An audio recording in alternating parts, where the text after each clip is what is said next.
사랑하는 영락교회 지체들에게 주 안에서 평화의 인사를 전합니다. 오늘은 5월 6일 수요일입니다. 오늘의 묵상 본문은 열왕기상 13장 1절로 10절까지의 말씀입니다. 오늘의 본문의 말씀은 이렇게 시작합니다.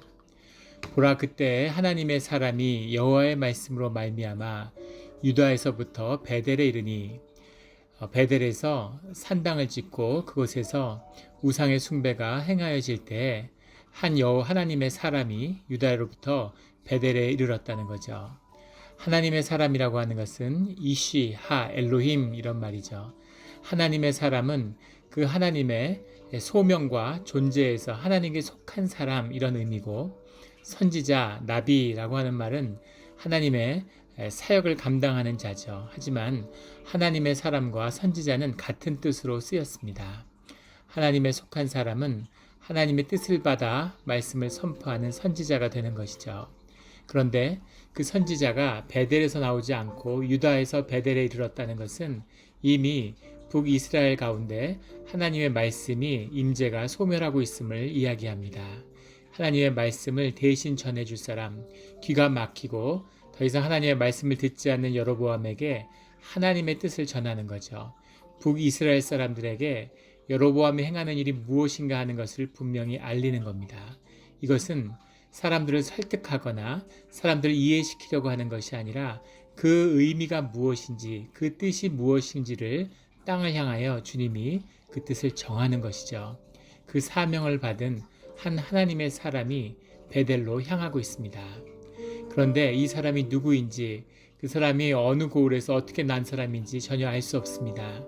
그 사람이 누구인지가 중요한 것이 아니라 그 사람이 하나님의 말씀을 받아서 하나님의 사람으로서의 소명을 다하고 있다고 하는 것, 그것이 중요한 것이죠.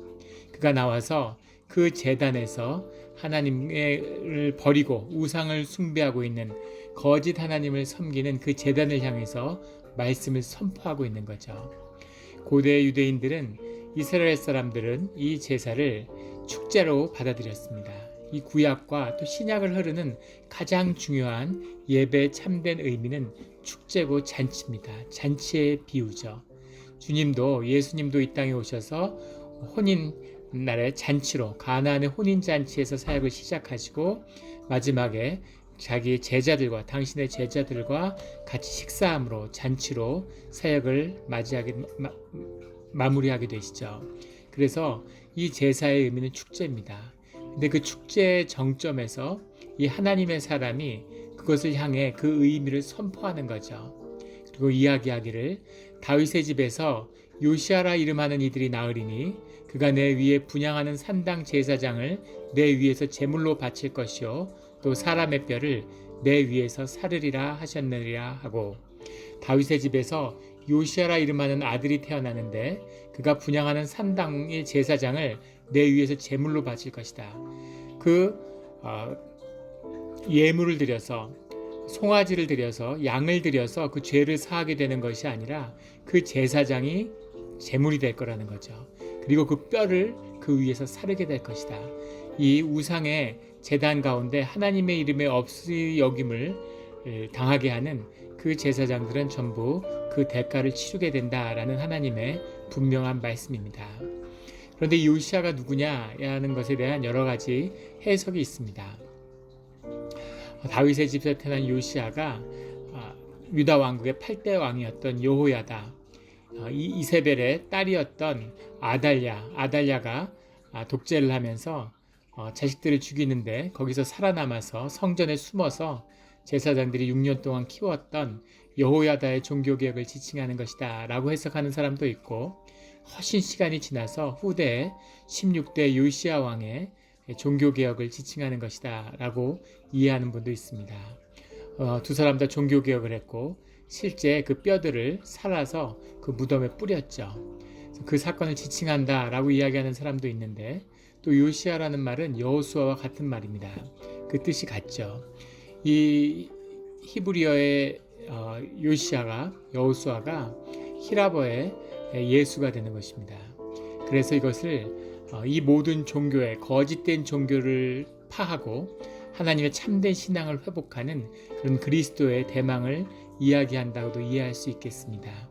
분명한 것은 이 하나님의 이름을 빙자한 성전에서 저질러지는 이런 우상 숭배, 그것이 주님에게 어떤 의미인지를 주님이 분명히 밝히셨다는 거죠. 그날에 그 징조를 들어 이르되 이는 여호와께서 말씀하신 징조라, 제단이 갈라지며 그 위에는 재가 쏟아지리라 했는데 5절에 가면 실제 그 자리에서 제단이 갈라지고 재가 제단에서 쏟아졌다는 거죠. 그 순간 여로보암 왕이 화가 나서 손을 펴서 제단에서 그를 잡아라, 이 하나님의 사람을 잡아라 이렇게 외치자 그를 향하여 편 손이 말라 다시 거두지 못하며 팔이 오그라들었다는 겁니다. 팔이 불구가 돼버린 거죠. 그러자 6절에 왕이 하나님의 사람에게 말하여 이르되 청하건대 너는 나를 위하여 내 하나님 여호와께 은혜를 구하여 내 손이 다시 성하게 기도해 달라고 청합니다. 하나님의 사람이 은혜를 구하자 왕의 손이 다시 성하여 전과 같이 되니라. 손이라는 것은 능력을 의미하는 거죠. 이 여로보암이 왕이 돼서 능력과 힘이 넘치는 것 같지만 그의 힘이 아무것도 아님을 한순간에 오그라들 수 있는 것임을 보여주고 있습니다. 이 이름 없는 한 하나님의 사람의 선포로 그 가운데 허무하게 무너지는 여로보암의 권세를 보여주고 있는 거죠. 그러자 왕이 하나님의 사람에게 이르되 나와 함께 집에 가서 쉬라, 내가 내게 예물을 주리라. 그 사람에게 그런 예물을 주고 같이 그 사람을 공경하겠다는 거죠. 그러자 하나님의 사람이 왕께 대답하되 왕께서 왕의 집 절반을 내게 준다 할지라도 나는 왕과 함께 들어가지도 아니하고 이곳에서는 떡도 먹지 아니하고 물도 마시지 아니하리니. 그 당시에 유다의 간습은 같이 떡을 먹고 물을 마시고 집에 초대한다는 것은 삶의 연합을 의미하는 거죠. 주 안에서 서로 삶의 연합을 이룬다라고 하는 뜻이 들어 있습니다. 코이노니아죠. 같이 떡을 떼는 의미는 이것입니다. 그런데 그 삶의 연합을 전혀 이룰 생각이 없다는 거죠. 심지어 왕의 집 절반을 준다 하더라도 저는 가서 밥을 먹지 않습니다 라고 선포하는 거죠. 이것이 하나님의 사람의 모습입니다. 세상에 아무리 귀한 것처럼 보여도 그것은 다 껍데기고 현상일 뿐이죠. 그것이 시작된, 그것이 나타난 본질의 권세를 가지고 있는, 본질의 힘을 가지고 있는 사람은 그 모든 것이 우스운 거죠. 왕의 집 절반을 준다 하더라도 하나님과의 관계, 하나님과의 연결을 버릴 수는 없는 거죠. 나는 하나님의 사람이고 하나님의 뜻 가운데 있는 사람입니다 라고 선포하는 것입니다.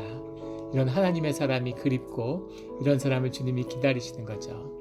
9절에 이는 곧 여호와의 말씀이 내게 명령하여 이르시기를 떡도 먹지 말며 물도 마시지 말고 왔던 길로 되돌아가지 말라 하셨음이니라. 떡도 물도 먹지 말라는 것은 그 안에서 그 사람들과 삶에 썩지 말라는 거죠. 오늘 특별히 제게 다가왔던 말씀은 왔던 길로 되돌아가지 말라라는 말씀입니다. 하나님이 인도하시는 새로운 길을 열 터이니 그 길로 주님을 따라가라는 거죠. 가보지 않은 길, 모르는 길이기 때문에 주님의 인도하심을 받아야 하고 또 그 길을 위해서 기도해야 되고 주님의 뜻을 구하며 한 발 한 발, 주님보다 한 발자국 뒤에서, 반 발자국 뒤에서 주님의 인도하심을 따라가야 하는 길입니다. 이것이 하나님의 사람들이 가야 하는 길이죠. 우리가 오늘 세상이 모두 멈추어버린, 하나님이 강제로 세상을 멈추어서 예배를 멈추어서 우리가 모두 안식의 때를 맞았습니다.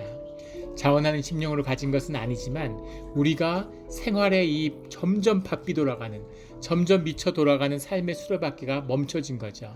그리고 우리의 본질을 회복할 수 있는 중요한 때를 맞이하고 있습니다. 우리의 삶이 어디로 갈지, 주님이 우리 삶 가운데 회복돼야 할 것이 무엇인지, 우리 삶 가운데 무너지고 고쳐져야 할 것, 부서져야 할 것과 세워지고 회복해야 될 것이 무엇인지를 분별하고 그러한 일들이 우리 가운데 일어나야 할 때입니다. 그런데 우리 가운데에서는 왔던 길로 되돌아가고 싶은 마음이 있죠. 익숙하고 잘 알고 편안한 길로 가고 싶은 마음이 있는 것입니다. 그 길이 좋아서가 아니라 아는 길이기 때문이죠. 그 길에 뭔가 소망이 있어서가 아니라 그 길이 편하기 때문입니다. 그런데 그 길로 돌아가지 말라는 거죠. 왔던 길로 되돌아가지 말라. 이것이 하나님 사람에게 준 하나님의 말씀입니다. 이 말씀의 의미를 붙들어 왔던 길로 되돌아가지 말고 주님이 인도하시는 새로운 길, 하나님의 사람의 길, 왕의 집 절반을 내어준다고 하더라도 그런 것과 바꿀 수 없는 주님이 주시는 길을 여는 그 길을 가는 주의 자녀들이 되시기를 예수 그리스도의 이름으로 축원합니다. 아멘.